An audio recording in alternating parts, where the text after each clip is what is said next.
ವೀಕ್ಷಕರೇ ನಮಸ್ಕಾರ. ಗ್ಲೋರಿ ಟಿವಿಗೆ ಆತ್ಮೀಯ ಸ್ವಾಗತ. ನಾನು ಆರತಿ ಬೆಳವೆ. ವೀಕ್ಷಕರೇ, ಆಸ್ತಿ ಧಾರಾವಾಹಿ ತುಂಬ ಚೆನ್ನಾಗಿ ಮೂಡಿ ಬರ್ತಾ ಇದೆ. ಹೀಗಾಗಿ ಭರ್ಜರಿಯಾಗಿ TRPಯನ್ನು ಕೂಡ ಪಡೆದುಕೊಳ್ತಾ ಇದೆ. ಹಾಗಾದರೆ ಆಸೆ ಧಾರಾವಾಹಿಯಲ್ಲಿ ಏನೆಲ್ಲ ಆಗ್ತಿದೆ ಎಂಬುದನ್ನು ನೋಡ್ತಾ ಹೋಗೋಣ ಬನ್ನಿ. ವೀಕ್ಷಕರೇ, ರೋಹಿಣಿಯ ನಿಜರೂಪ ಎಲ್ಲರಿಗೂ ತಿಳಿದು ಹೋಗಿಬಿಟ್ಟಿದೆ.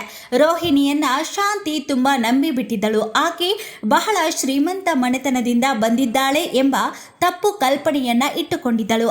ಆದರೆ ಇದೀಗ ಆಕೆ ಮೋಸ ಮಾಡಿದ್ದಾಳೆ ಎಂಬುದು ಗೊತ್ತಾಗಿ ಬಿಟ್ಟಿದೆ.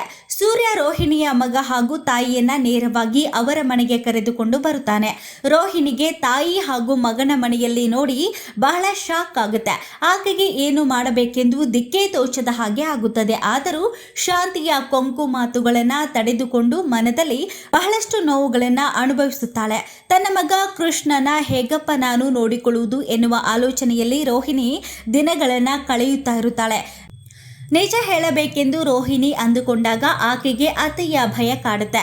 ರೋಹಿಣಿ ಅತ್ತೆ ಬಹಳ ಜೋರು. ಆಕೆಗೆ ರೋಹಿಣಿ ಶ್ರೀಮಂತೆ ಅಲ್ಲ, ಬಡ ಹೆಣ್ಣು ಮಗಳು ಎಂದು ಗೊತ್ತಾದಾಗ ಅವಳು ಏನು ಮಾಡುವುದಕ್ಕೂ ಹಿಂದೆ ಮುಂದೆ ನೋಡುವಂತಹ ವ್ಯಕ್ತಿ ಅಲ್ಲ ಎಂಬುದು ಗೊತ್ತಾಗುತ್ತೆ. ಇತ್ತ ಕೃಷ್ ತನ್ನ ತಾಯಿಯ ಧ್ವನಿಯನ್ನ ಗುರುತಿಸ್ತಾನೆ.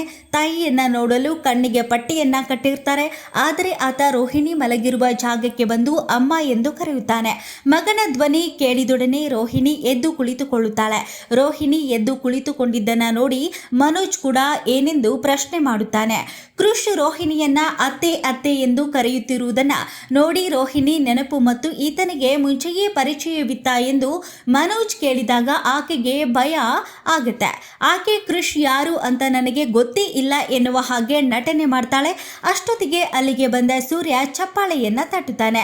ಕೃಷ್ಣನ ಕರೆದು ಈಕೆ ಏನಾಗಬೇಕು ಎಂದು ಕೇಳಿದಾಗ, ನನ್ನ ಅತ್ತೆ ಕಲ್ಯಾಣಿ ಇವರು. ನನಗೆ ಬುದ್ಧಿ ಬಂದಾಗಿನಿಂದ ನಾನು ಇವರನ್ನ ಅತ್ತೆ ಎಂದು ಕರೆಯುತ್ತಿದ್ದೆ. ಅದಕ್ಕಿಂತ ಮುಂಚೆ ಅಮ್ಮ ಎನ್ನುತ್ತಿದ್ದೆ ಎನ್ನುವಾಗ ಮನೆ ಮಂದಿ ಎಲ್ಲ ಶಾಕ್ ಆಗಿ ಬಿಡುತ್ತಾರೆ.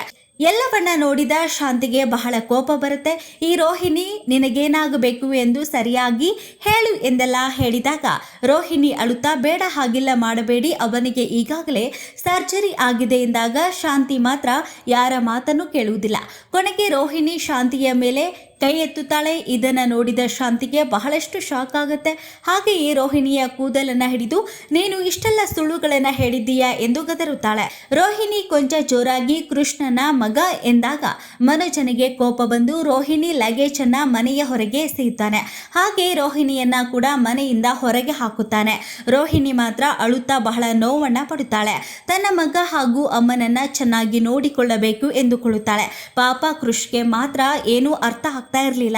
ರೋಹಿಣಿ ತಾಯಿಗೆ ಕೂಡ ಏನು ಮಾಡಬೇಕು ತಿಳಿಯದಾಗತ್ತೆ. ಮೀನಾ ಸೂರ್ಯಗೆ ಮಾತನಾಡಲು ಅವಕಾಶವನ್ನ ಯಾರು ಕೊಡುವುದೇ ಇಲ್ಲ.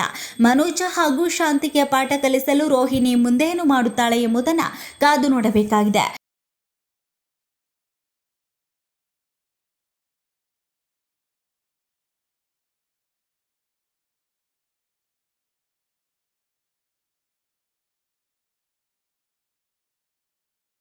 ಮತ್ತಷ್ಟು ಸುದ್ದಿಗಳಿಗಾಗಿ ನೋಡ್ತಾ ಇರಿ ಗ್ಲೋರಿ ಟಿವಿ. ಇದು ನಿಮ್ಮ ಶಕ್ತಿ. ಲೈಕ್ ಮಾಡಿ, ಶೇರ್ ಮಾಡಿ, ಸಬ್ಸ್ಕ್ರೈಬ್ ಮಾಡಿ.